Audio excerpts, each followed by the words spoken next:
Hello বন্ধুরা, তোমরা সবাই কেমন আছো? Good morning. তো আজকে হলো আমার কলেজের সেকেন্ড ইয়ারের ফার্স্ট ক্লাস দেখতে দেখতে আমি সেকেন্ড ইয়ারে উঠে গেলাম। আর এই দেখো আমি ব্যাগ গুছিয়ে নিয়েছি। এটা হলো আমার নতুন ব্যাগ। তোমরা আগে ব্লগে নিশ্চয়ই দেখেছো যে এই এত সুন্দর ব্যাগটা আমাকে মা কিনে দিয়েছে। আর আমার তো ব্যাগটা ভীষণই পছন্দ। তো এই দেখো আমি ব্যাগ প্যাক করে নিয়েছি। এতে সব সেকেন্ড ইয়ারের নতুন খাতা রয়েছে। আর এই যেটা হচ্ছে আমার নতুন বোর্ড, এই যে। আর এখানে সব খাতা পেন্সিল বক্স সব গুছিয়ে নিয়েছি আমি। আজকে আমাদের 11:30 থেকে ক্লাস শুরু হবে। তোমাদের আগে বললাম আমি সেকেন্ড ইয়ারে উঠে গেছি। আর আজকে সেকেন্ড ইয়ারের ফার্স্ট ক্লাস শুরু হবে, সেকেন্ড ইয়ারের থার্ড সেমিস্টারের ফার্স্ট ক্লাস। তো চলো একেবারে কলেজ গিয়ে তোমাদের সাথে কথা বলবো। আমি ব্যাগ গুছিয়ে নিয়েছি, এবার আমি রেডি হয়ে কলেজ যাব। এই যে আমি এখন ড্রেস পরে নতুন ব্যাগ নিয়ে রেডি হয়ে গেছি কলেজ যাওয়ার জন্য। তো 2-2.5 ঘন্টা ক্লাস করার পর এখন হচ্ছে লাঞ্চ টাইম। আর এই যে আমি লাঞ্চ করতে আমাদের লাইব্রেরি বিল্ডিংয়ের ফার্স্ট ফ্লোরে চলে এসেছি। তো এই যে আমি লাঞ্চ বের করে নিয়েছি। এই যে এটা হচ্ছে আমার নতুন লাঞ্চ বক্স। তো আজকে আমি লাঞ্চে এনেছি স্যান্ডউইচ, খেজুর আর পেয়ারা। এবার লাঞ্চ করে নিই। কলেজ থেকে ফিরে স্নান করে খাওয়া দাওয়া করে একটু রেস্ট নিয়ে সন্ধ্যাবেলা আমি আর এই ভাইটা চলে এলাম কীর্তনে। আগের ব্লগে যে আন্টিটার বাড়িতে আমি কীর্তনে এসেছিলাম, তো সে আন্টিটার বাড়িতেই আজকে চলে এসেছি। যেহেতু দামোদর মাস, তাই আজকে সন্ধ্যাবেলা কীর্তন হচ্ছে। আর দামোদর মাস উপলক্ষে দীপদান করা হবে। তো এ দেখো আমি চলে এসেছি কীর্তনে, আর এখানে কীর্তন হচ্ছে।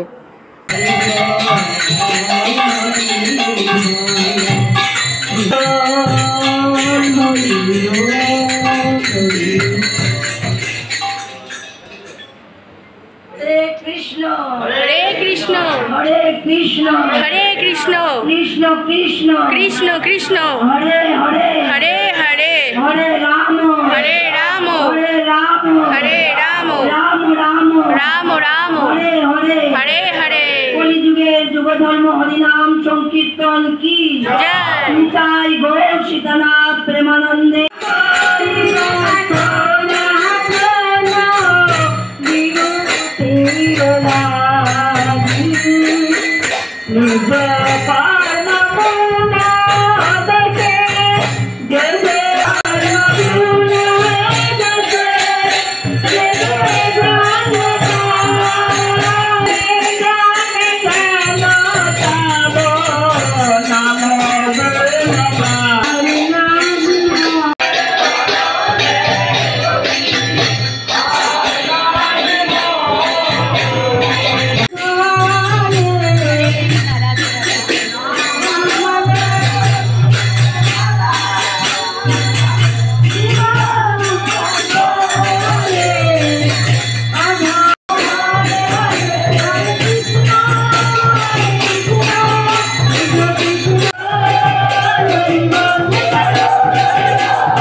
আধ্যাত্মিক একটা মাস আছে, আধ্যাত্মিক বলে আমাদের ধর্মীয় মাস।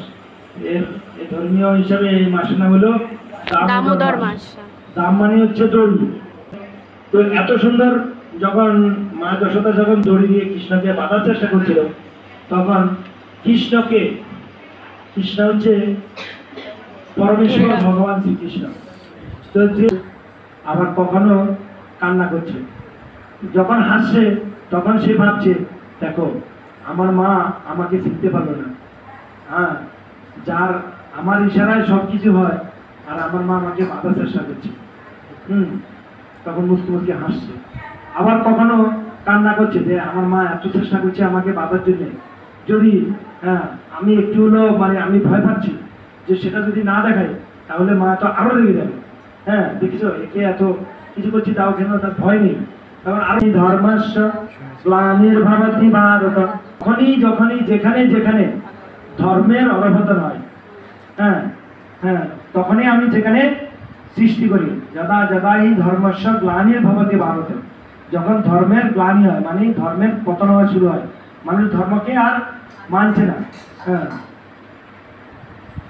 তারপরে কি আরেকটা শ্লোক আছে, পরিত্রাণায় সাধুনাম বিনাশায় চ দুষ্কৃতাম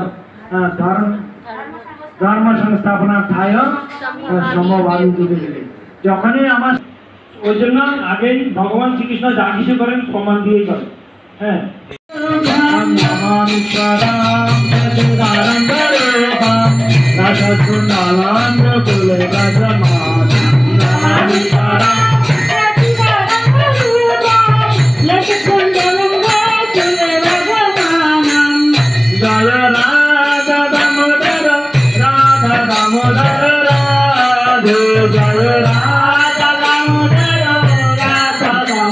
তো এই যে কীর্তন হয়ে যাওয়ার পর এখন প্রসাদ খেতে বসে গেলাম। যেহেতু দামোদর মাস আর দীপদান করা হয়েছে, দীপদান করে কোনো অন্ন প্রসাদ খেতে নেই, তাই দেখো আজকে প্রসাদে দিয়েছে পুরি আর পনির চানা দিয়ে একটা তরকারি আর শশা।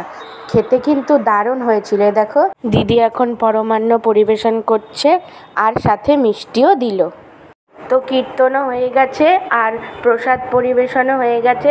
প্রসাদ খেয়ে উঠে আমি দেখো এখন তোমাদের দেখিয়ে দিচ্ছি। দেখো কি সুন্দর ছোট্ট কৃষ্ণের ছবিতে মালা পরিয়েছে। তোমরা তো শুনতেই পেলে প্রভুজি বলেছে যে দামোদর মাসেই শ্রীকৃষ্ণকে দড়ি দিয়ে মা যশোদা বেঁধেছিলেন। তোমরা ঠাকুরকে দর্শন করে নাও। তো এখন আমি বাড়ি যাচ্ছি। আজকের ব্লগটা কেমন লাগলো অবশ্যই জানিও। রাধে রাধে।